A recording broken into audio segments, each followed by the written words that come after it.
Honourable Speaker, sir, I rise to oppose the motion and to speak in support of the amendments made by our party. First of all, let me begin by humbly accepting the resounding mandate that this government has got.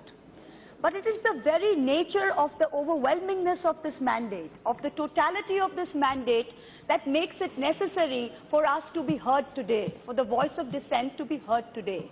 Had the mandate been any less, there would have been a natural check and balance woven into the narrative. That is not the case.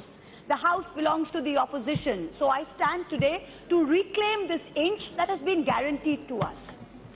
Let me start by first quoting Maulana Azad, whose statue stands tall outside this great hall. He once said of this country that he was fighting to build. He said, "It is India's historic destiny that many human races and cultures should flow to her, finding a home in her hospitable soil, and that many a caravan should find rest here, where our cultures, our languages, our poetry, our literature, our art, the innumerable happenings of our daily life shall bear the stamp of our joint endeavour." This is the ideal that was carved into our constitution. This is the very constitution that each of us have sworn to protect. But this constitution is under threat today. Of course, you may disagree with me. You may say, "Achhe din are here, and the sun will never set on this Indian empire that this government is seeking to build." But then you're missing the signs. You are missing the signs, and if you would open your eyes, you would see that there are signs everywhere that this country is being torn apart. In the few minutes that have been allotted to me, let me list out these dangerous signs. The first sign: there is a powerful and continuing nationalism that is searing into our national fabric. It is superficial. It is superficial. It is superficial. It is xenophobic. It is xenophobic. Sir, there is no room for professional hecklers inside the corridors of this great hall. There is no room. I urge you to put the House in order. There is a powerful and continuing nationalism being seared into our national fabric. It is superficial, it is xenophobic, and it is narrow. It is a lust to divide. It is not a desire to unite. Citizens are being torn out of their homes and being called illegal immigrants. People who have lived in this country for 50 years are having to show a piece of paper that to prove that they are Indian. In a country where ministers cannot produce degrees to show that they graduated from college, you expect dispossessed poor people to show papers to show that they belong to this country.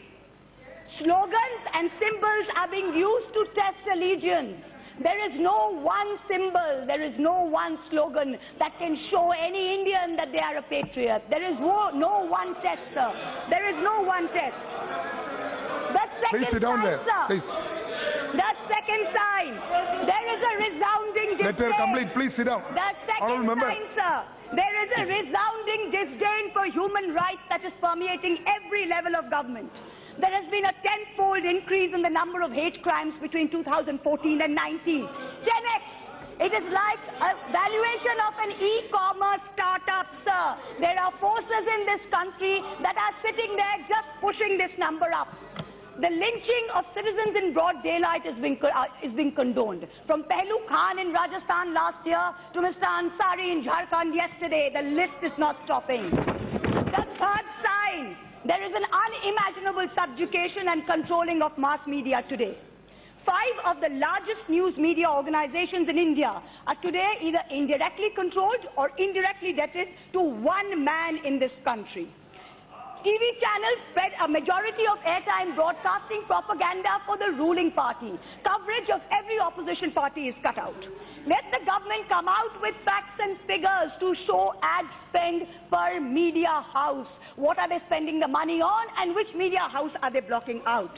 The Information and Broadcasting Ministry employs over 120 people solely to check the content on TV channels every day to make sure that there is no anti-government news being put out. Fake news is the norm. This election was not fought on farmer distress. This election was not fought on unemployment. This election was fought on WhatsApp, on fake news, on manipulating minds. Every piece of news that this government repeats every piece of news that you put out, every lie that you put out, you repeat and repeat till it becomes the truth. This is the Goebbels doctrine. You talk of Namdar and Kamdar.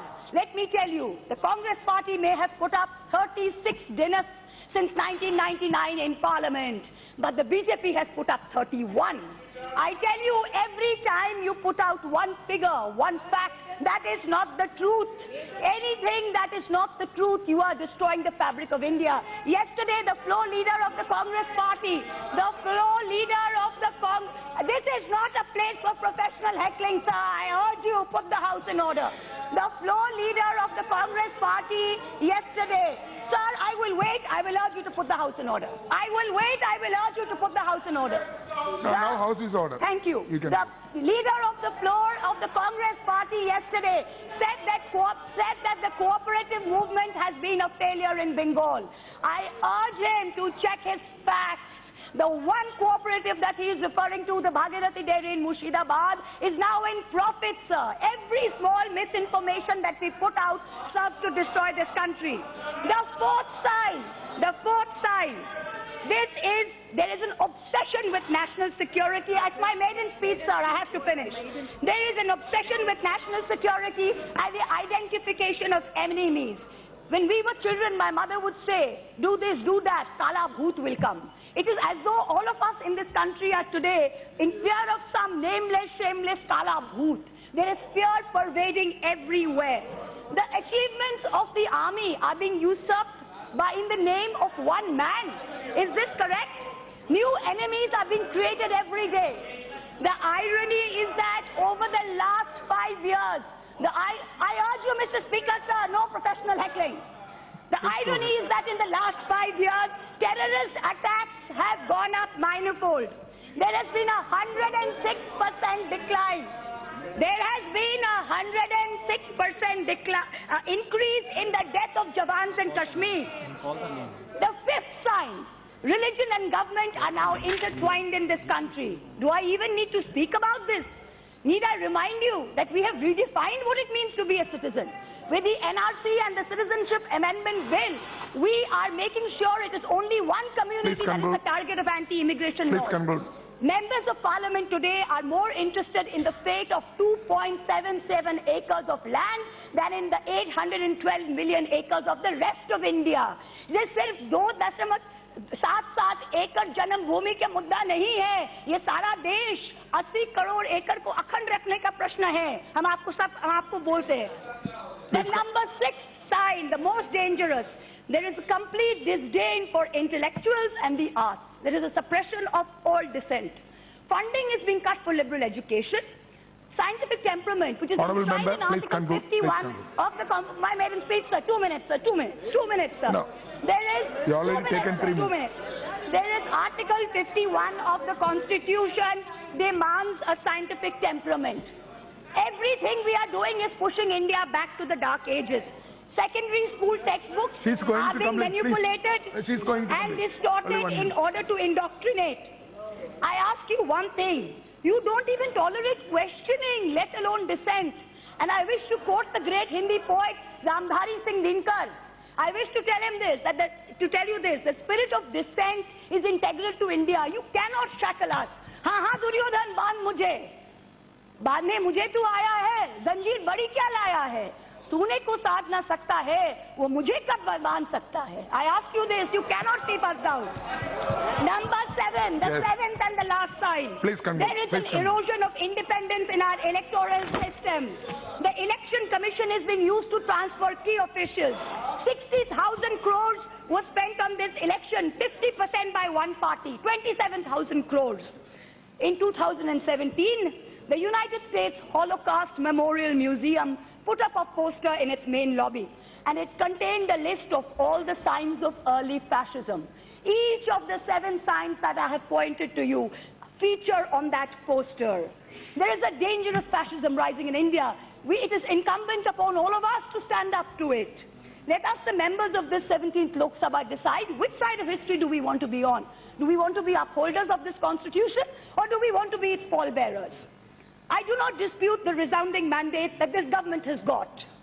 But I have the right to disagree with your idea that there was no one before you and there shall be no one after you. Your allotted time is already over. In conclusion, I quote Rahat Indori. In conclusion, I quote the poet Rahat Indori. जो आज साहिब मसनद है वो कल नहीं होंगे, जो आज साहिब मसनद है वो कल नहीं होंगे, किराएदार है जाती मकान थोड़ी ना है, सभी का खून है शामिल यहाँ की मिट्टी में, सभी का खून है शामिल यहाँ की मिट्टी में, किसी के बाप का हिंदुस्तान थोड़ी है। Thank you.